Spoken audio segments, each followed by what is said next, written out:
Morning, everybody. I hadn't told the youth that I had to use their younger self pictures, so I hope they're still all talking to me after this. Don't blame me, blame the pandemic.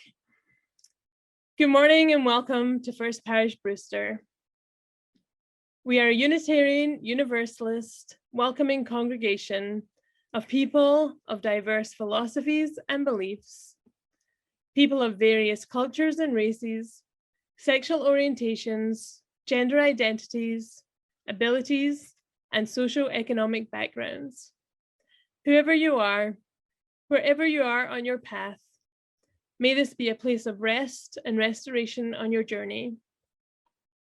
For those of you who may be first-time visitors this morning, welcome. Welcome on this morning, which we make sacred by our presence together. If you're visiting, please let us know in the chat box. A big welcome to people calling in. We are glad you're here. I'm Twinks Hastings, the Director of Lifespan Religious Education. Happy to be welcoming you to the service this morning with Philip Brown on tech support and our fabulous youth and youth advisors, Alex and Andrea. Our service has closed captioning. You need to turn it on in your taskbar. Our services are recorded and available on our YouTube channel midweek. Just a reminder that we have in-person Vespers this Wednesday in our Memorial Garden at 6:30 p.m. Please bring your own chair and be masked 10 feet apart. Next Sunday, you're invited to join us for Music Sunday, led by our music director, Donica Buckley, and our choir.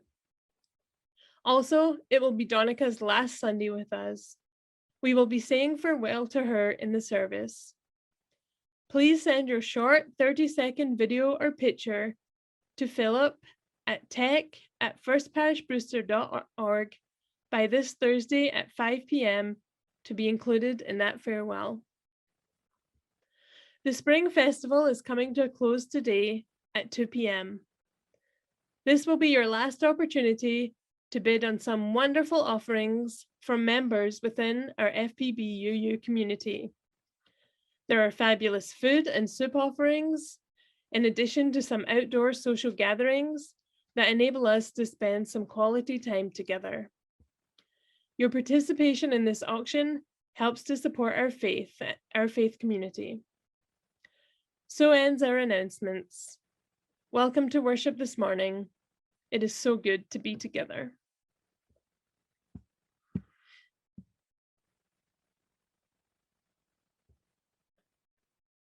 I like to think of myself as pretty chill most of the time. But really, if you ever want to see me go from 0 to 100 in a millisecond, start a sentence with kids these days. Because it's never kids these days are growing up in a culture where youth of color are being harmed daily, and I can't imagine the impact that has on the mental health of our youth of color. Or it's never kids these days have had to attempt to learn from home all year, which for many meant no access to food, heat, or social services that school afforded them. And now they have to perform in testing to ensure their school is funded next year. Or it's never kids these days are living in a world where many jobs are not paying a livable wage, and the American dream will forever remain just that, a dream. Or it's never kids these days are having to navigate an online social media world that I can't even comprehend, and I have to wonder how that plays into the alarming rates of teen suicide and depression. No, it's always kids these days don't really understand hard work, real grit, real life, or true grit. Recently, I watched a Facebook thread evolve where the shortage of workers on Cape Cod this summer was not blamed on the lack of affordable housing, the terrible immigration policy for foreign workers, the global pandemic, or indeed the poor working conditions or non-living wage jobs, but on lazy, local 14, 15, and 16-year-olds choosing not to get summer jobs. See, even thinking about it, I'm starting to lose my chill. I'm going to go out on a limb here and say the worker shortage on Cape Cod is not the fault of our 14-year-olds, and this crisis should not fall on the backs of our teenagers. And for what it's worth, most of the teens I know have at least one job. Many of our youth can't be here this morning because they have several jobs and have already started working their summer jobs, even whilst finishing up the school year. And so, my friends, as I invite you into worship this morning to hear the voices of some of the kids these days, I ask you to open your hearts to this generation, to the pressures and hardships, which are undoubtedly different from our own teen years, but no less real, and to really open your hearts to listen to some of the stories from some of the most insightful folks that I know, the kids these days. We light our chalice this morning to hold space for all of the youth across the globe who are dealing with the long-term mental health effects of the COVID-19 pandemic. May this light shine through us to them, and our community of love be a beacon of love in their world.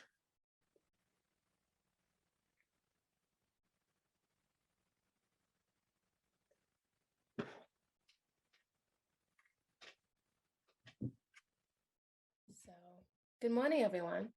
As the world is opening up again, our lives are starting to pick back up at a reasonable pace.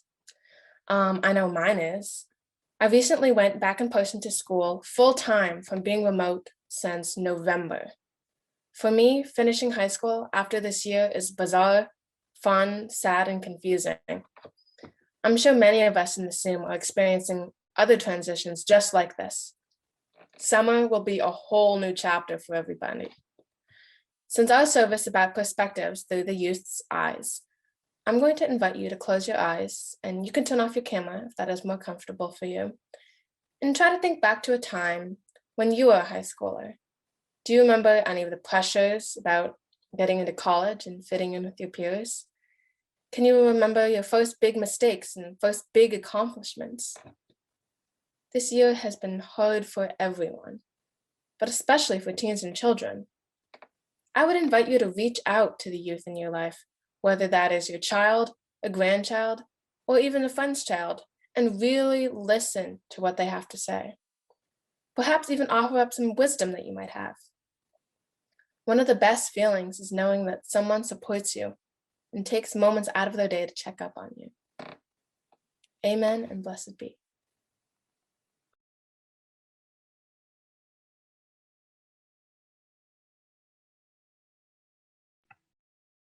Hi, everyone. High school is a new experience for me. I remember thinking about it in early 8th grade. I wanted to use the big idea of high school to start a new chapter in my life. Of course, as everyone knows, the start of this school year was a bit different than others. I started off school online, barely knowing any kids in my grade. This new way of learning did the opposite of helping me make new friends. In most of my classes, I barely even got the chance to talk to other kids without the teacher being there. It was pretty hard on me.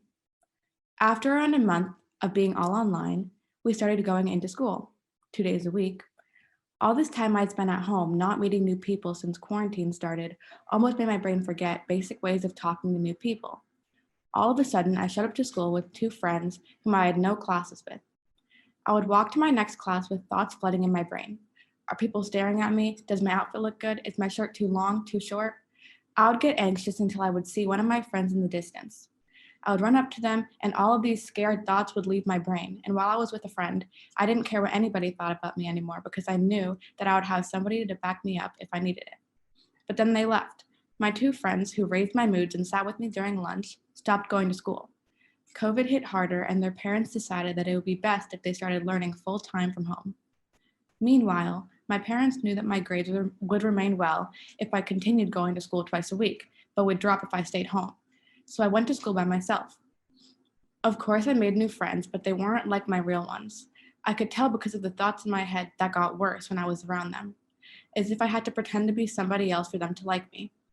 I was always nervous to ask to sit with them at lunch because I was always so scared that they would say no, but luckily that wasn't the case for me. I would pretend to act natural around these people like I had known them for a while, but the truth was that I was never comfortable around them, and I rarely ever ate my food during lunch because I was always scared that I would end up with something in my braces and embarrass myself in front of them. I was surrounded by kids who were good but made bad choices. It was hard to stay on the right path, but I'm proud that I was able to do what I thought was right during these times when I was with them. Winter in general was pretty rough on me. I was doing 2 sports at the same time and also going to school twice with bad thoughts all day. My swim coach even asked me at one point if I was okay because I hadn't been doing the best job at practice and I overall just looked pretty sad all the time. This was a low point for me. It just felt like there was nothing to look forward to anymore, but I fought through these times. I'm really happy that it only got better from there on out. Basketball season ended and I was left with just swim once again. That took a lot off my shoulders. Also, I was able to convince my parents to only make me go to school once a week since all my classes on the second day were already online. With so much stress off my shoulders, my confidence went up. I wasn't getting as nervous at school anymore, and things just felt like they were getting better. And then my school decided that we were going to go all in person. It was funny how weird this news sounded, as this used to be the old normal, but I, for one, was very excited for it. All of my friends, even the ones who had been online for the entire year, were now going to come to school with me.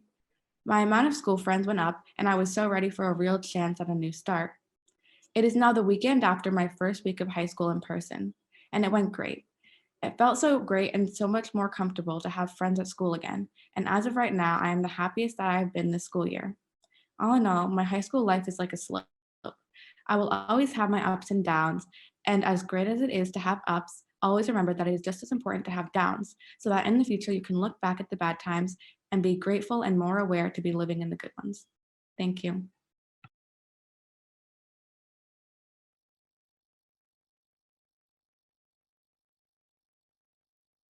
Hi, I'm Safi, she, her. My piece isn't long, but here we go. COVID-19 and recovering from trauma. How am I supposed to return to normal when normal doesn't even exist anymore? This year, I went through a whole lot, and I can't even imagine what it would be like in an alternate reality if I went through this not during a pandemic. What effects of trauma I would have had are just amplified and amplified due to what our world is like right now. Feeling anxious has never been new to me, but this year it has just gotten to the point where it's really hard for it to not take over my life. On one hand, you've got your personal anxiety that happens in your personal life, and on the other hand, you've got social anxiety that is personal, but also social anxiety that comes from not seeing people in a long time. Then on top of all of that, you've got medical anxiety from procedures you might have had and from COVID and having a pandemic right now. Like, on top of, like, with everything mixed together, it's really hard not to feel overwhelmed sometimes. I can't help but wonder what it would be like if I went through this any other year. And for people who are also struggling with similar things or struggling with mental health right now, I just want to let you know that you aren't alone at all, and there's so many people that are here for you, and just remember you're strong and you can get through this. Thank you.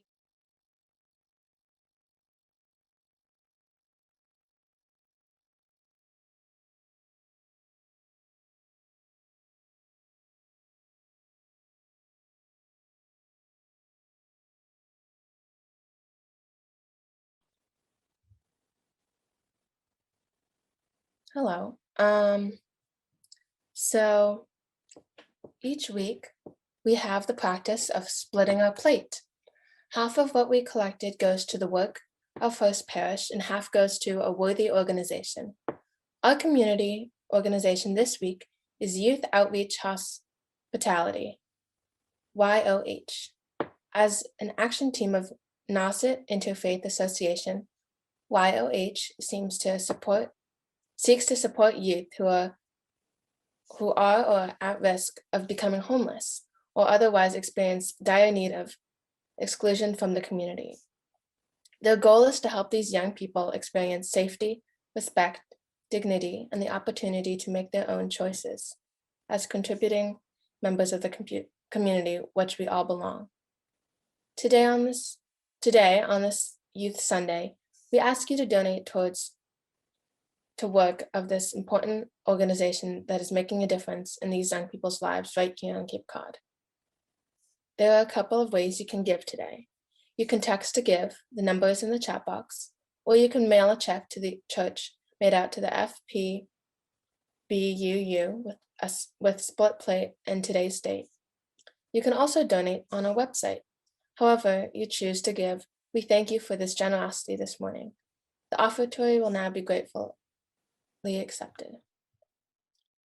Hi, my name is Ben Hartley, and today I'll be talking about the youth perspective in general, but also a perspective that is important to me. The youth perspective in general, in my opinion, is slightly pushed aside and slightly not heard as much as other perspectives. And I think that it is important that we are heard and that our opinion does matter. And the reason for this, in my opinion, is because of our rapid increase in social media and our rapid increase in access to the internet.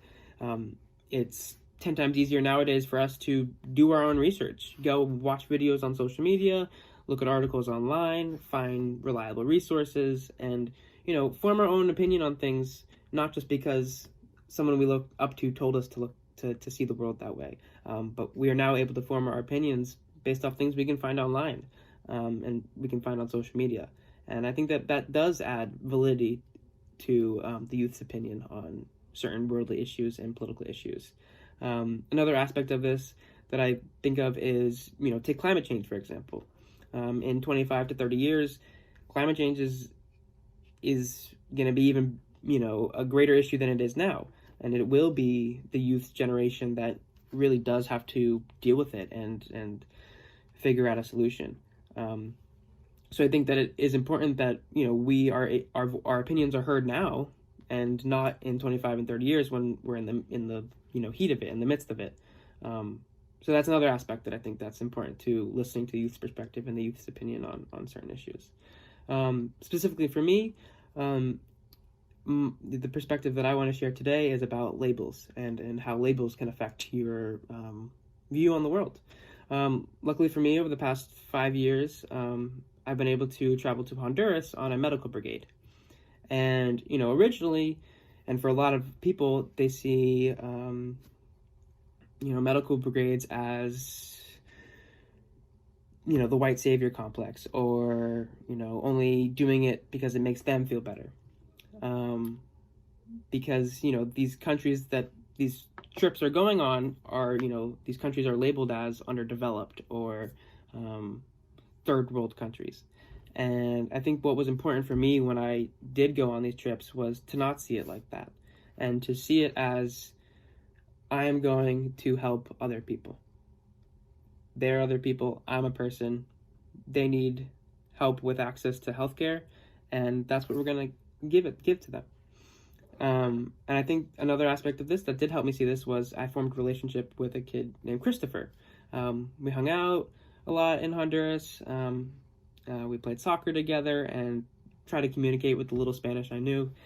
And, it was eye-opening to see, a person in this very stereotypical world that the United States has created in our brains. And in my brain, it was ingrained in my brain of these certain labels that I was supposed to have about these people.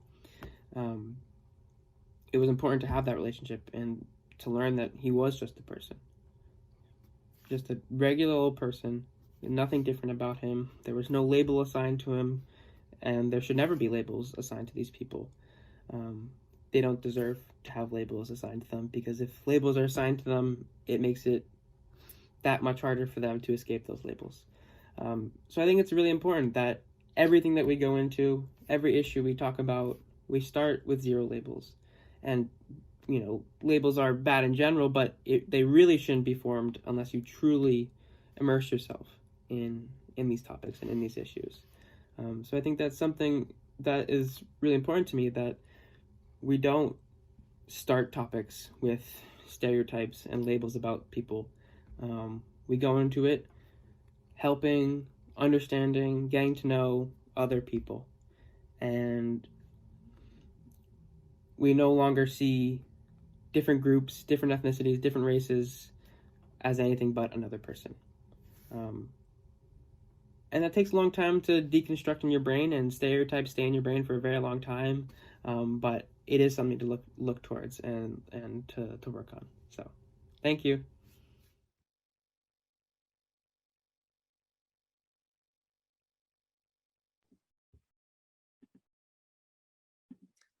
Our next reflection is from Kaylee, and she is one of those youth unable to be here today due to work. And she sent along a music reflection playing with her grandmother, Pam. I'm sure many of us have had the joy of experiencing their music before.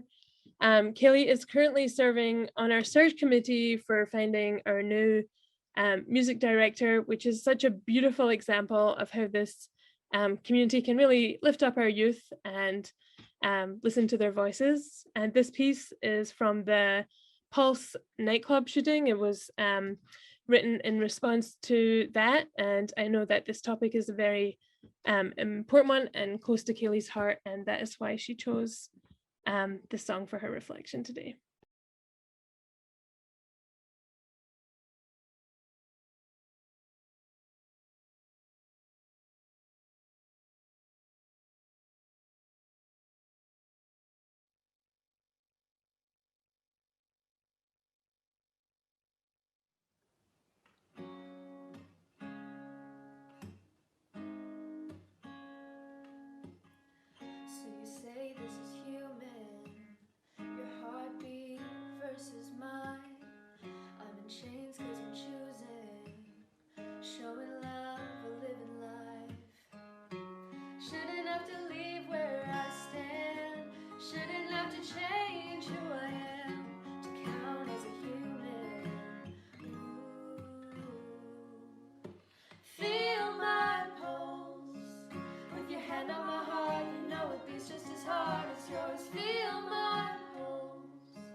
Hello.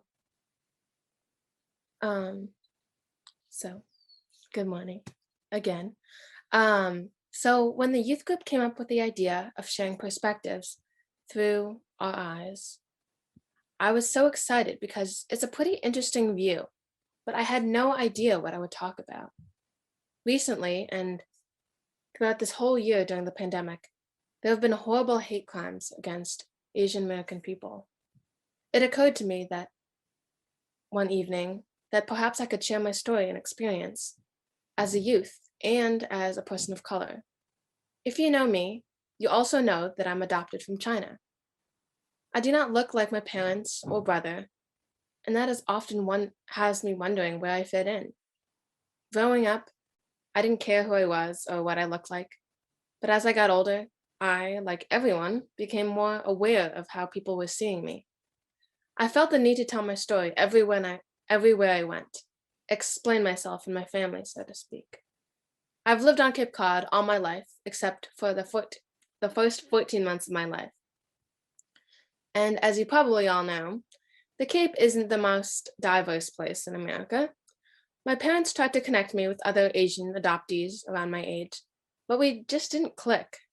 It wasn't until freshman year of high school where I finally found someone like me and who I clicked with.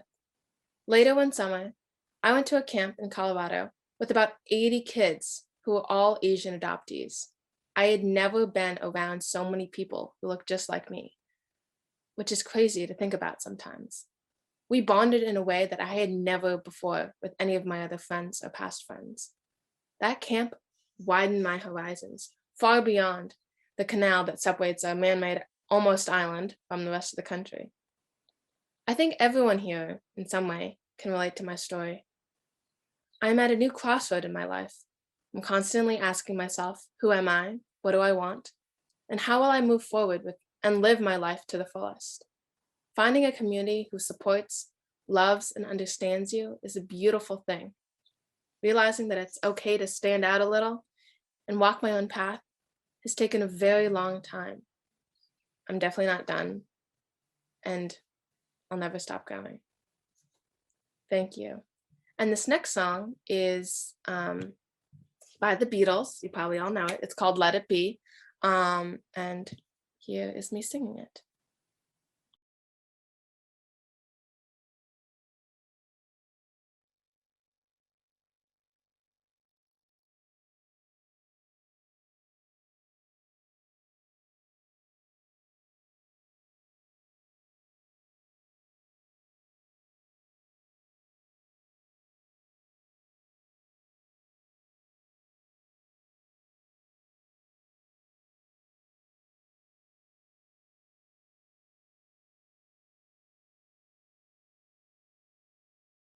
And now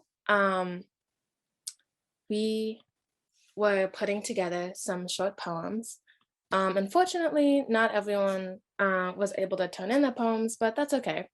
Because the idea that I had for our little poems was that they were like 6 words or like they were like super short, because sometimes small and simple can be beautiful. So let's see.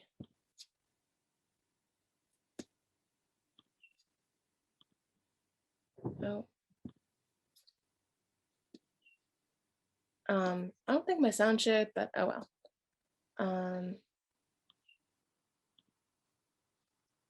So these are poems. So this is Garrison, and he said, stress, taking breaks means more work, which I would say is pretty true. Yep. Oh. Stressed. Taking breaks means more work. Hopefully you could hear that. Okay. And Bennett said, Never stop learning. and Never stop learning. okay. And then I said,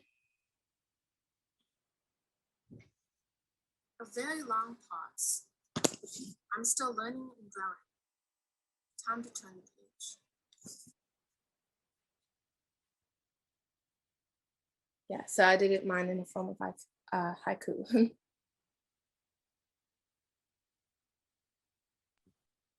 Thanks, Eli. One of my favorite things about working with the youth is getting to demonstrate and practice imperfection. So I think I was muted when I was introducing Kaylee. Is that true? Maybe. If I was, oh, I wasn't. Okay. So you heard me introducing her. Okay. We have one reflection left from our wonderful youth advisors, Alex and Andrea, who have been working with the youth for the last few years. And this will be their, sadly, last year working with them. So I want to share their reflection.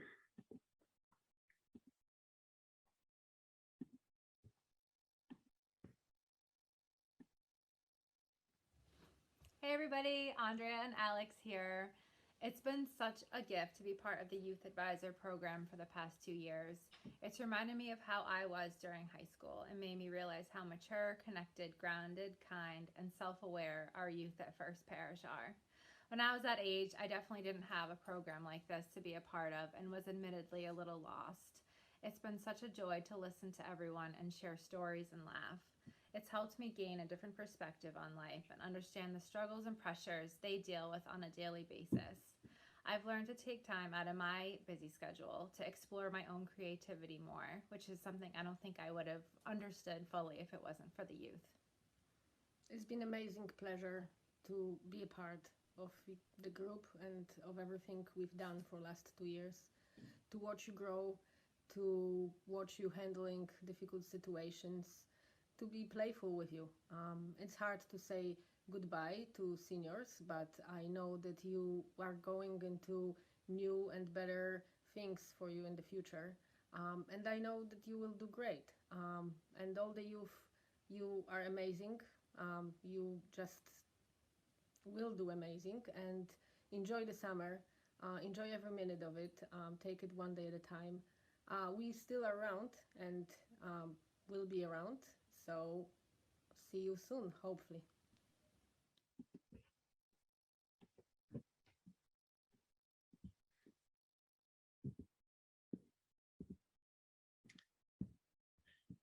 Aren't our youth amazing? Can we just take a minute, send them some love?